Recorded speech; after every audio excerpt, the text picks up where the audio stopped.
Real YouTubers talk about Gigantamax. Today we will discuss the strongest Gigantamax of them all. Hello? As the introduction suggests, today we're talking about Gigantamax Pokemon. Now, this to me is an interesting topic for a number of reasons. Obviously, we've had over a year now with the Gigantamax Pokemon. However, not all of these Pokemon have been legal for the duration of the full year. For those of you who are unfamiliar, the way that 2020 works as a format is that it was continually adding in new Pokemon. Some of these were Pokemon added in DLC, like Crown or Isle of Armor. Some of them were Gigantamax forms which weren't previously available. So initially we had no Gigantamax forms legal, I believe. Then there were some Gigantamax forms, and they continued to add more. So it's interesting because in the beginning, Pokemon like Butterfree, when it was one of the only Gigantamax forms that were legal, were pretty good, and have definitely fallen off as kind of the format progressed. So today I just want to kind of go through and talk about some of the stronger ones, some of the ones that really made an impact, and then talk about which one I think is the strongest of them all. But yeah, that's the idea. So let's zoom in a little bit. I was zooming for recording. Obviously, the first three we're going to talk about are Venusaur, Charizard, and Blastoise. Blastoise was the weakest of these three by far. Both Charizard and Venusaur are pretty good. Blastoise, although it had some potential, it never really worked out, truthfully. So yeah, we don't really want to talk about that. But Charizard actually made a big splash. It actually won Dallas Regionals before it even had access to Solar Power legally with Blaze Charizard. So that was interesting. Aaron Traylor won the Dallas Regionals with that. And Gigantamax Venusaur has also been really seeing a fair bit of play, though. It's partially because the Gigantamax ability is really good, but it's also partially because Venusaur was just a really popular Pokemon for a majority of the year. It gives you the option of, Gigantamax and getting this really good effect of passive damage, or you can just, keep it in base form, use Sleep Powder, use Sludge Bomb. I think these two are some of the strongest. I actually think Charizard is probably stronger because of the raw power. Even we knew how strong the passive damage effects of these moves were since Charizard won the very first regional in North America. However, when you add in Solar Power with that, this Pokemon is just a real nightmare. And although Venusaur also has to be respected, I feel like Charizard commands respect in a different way. Whereas Venusaur, you can add Safety Goggles, you can add Lumberry, there's more options to with Venusaur, but Charizard requires a bit more positional ability, outspeeding it somehow, dealing with the sun, because in sun, like I mentioned, these attacks are just doing too much damage. Meowth is really just a gimmick. You pretty much only use it for story stuff. Pikachu was not very strong. It saw some play. The effect is really good, paralyzing both, but Gigantamax in your Pikachu is not. And we already mentioned Butterfree was pretty strong in the beginning and then fell off pretty hard. Machamp is kind of criminal. It got, it was pretty much never used. I tried this. I really like it in theory. For those of you unaware, its ability raises crit chance for fighting moves. I think Pokemon like Machamp and Garbodor, where they have these... they have a typing, fighting and poison, which are weaker than other max moves, but they don't have the same broken effect. I feel like it would have been nice to give them the regular max move base power in Gigantamax forms.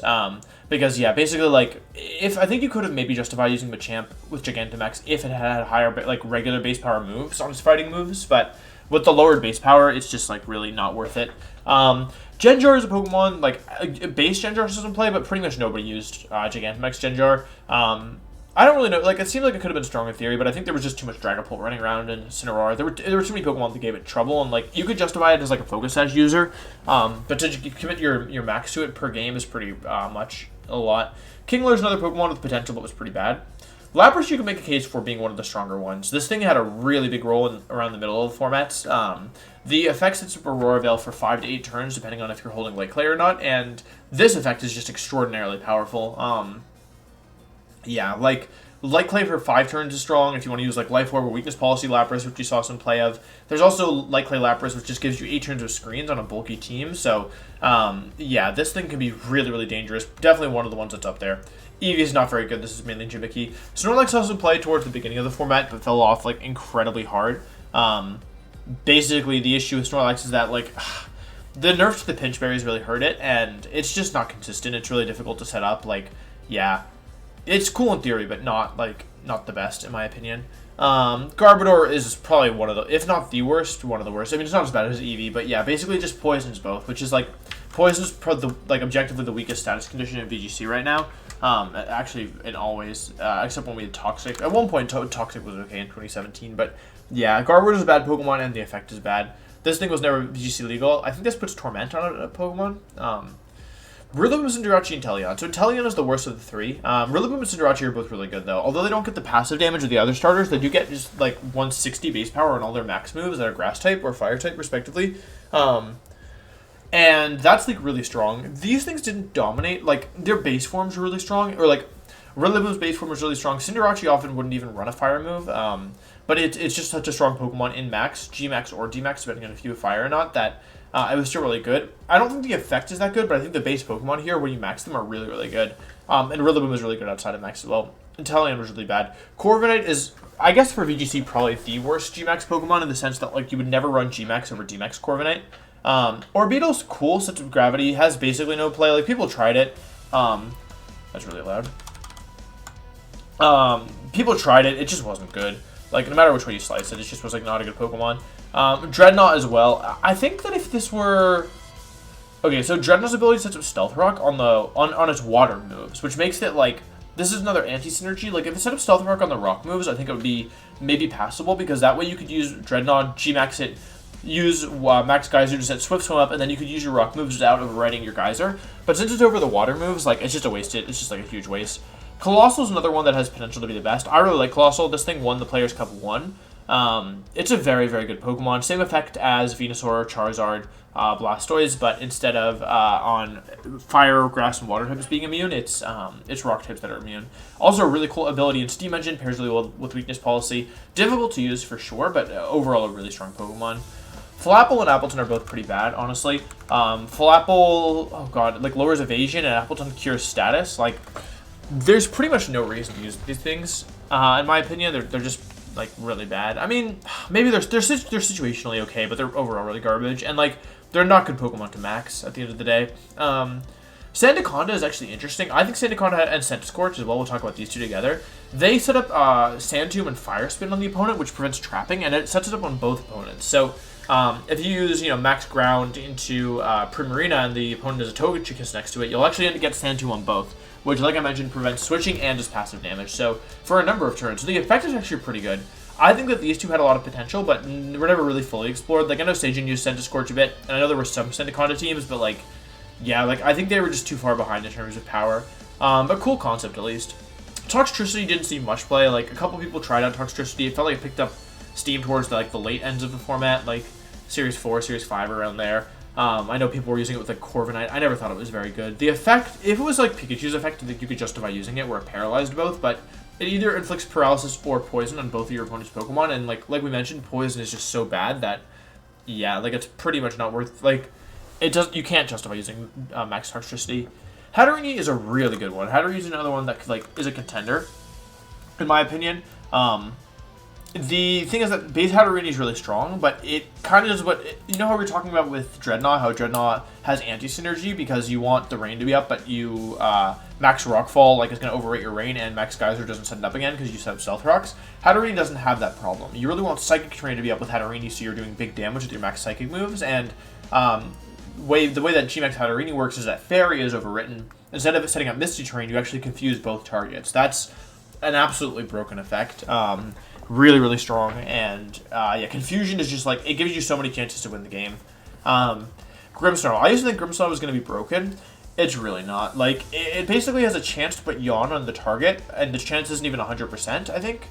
I don't know. And you pretty much never want to run offensive Grimmsnarl. At the moment, people are pretty much just playing defensive Grimmsnarl, so yeah, overall, just not really, like, base Grimmsnarl is really good, but you don't really want to Gigantamax it ever. Yeah, I don't know, like, the speed and bulk just aren't there. Alchemy is really cool in theory. This is another Pokemon you're pretty much never going to want to max because it's really better off using support moves, especially Celebrate? No. Decorate. On its partners and other support moves like that. But yeah, the way that this works is it heals your Pokemon on your side of the field for I think an 1/8 of its health. Maybe, I don't think it's a 4th. I believe it's an 1/8. Every time it uses a Fairy move, which is like a great effect, but just wasn't good given the Pokemon it was on. Carparaja, it's like basically a Steel-type Stealth Rock. It's the only way you can get it up. This is, I think, really good in singles, but pretty garbage in doubles, frankly. Like, Carparaja is another Pokemon where, like, it was close to being good, but just, like, didn't really make it. Doraleon, I don't think you ever run G-Max Doraleon over base Doraleon as well, because the effect of G-Max Doraleon is you just lower PP, if you take away PP of your opponent, and, like, you're better off dropping attack most of the time, so it's not very good.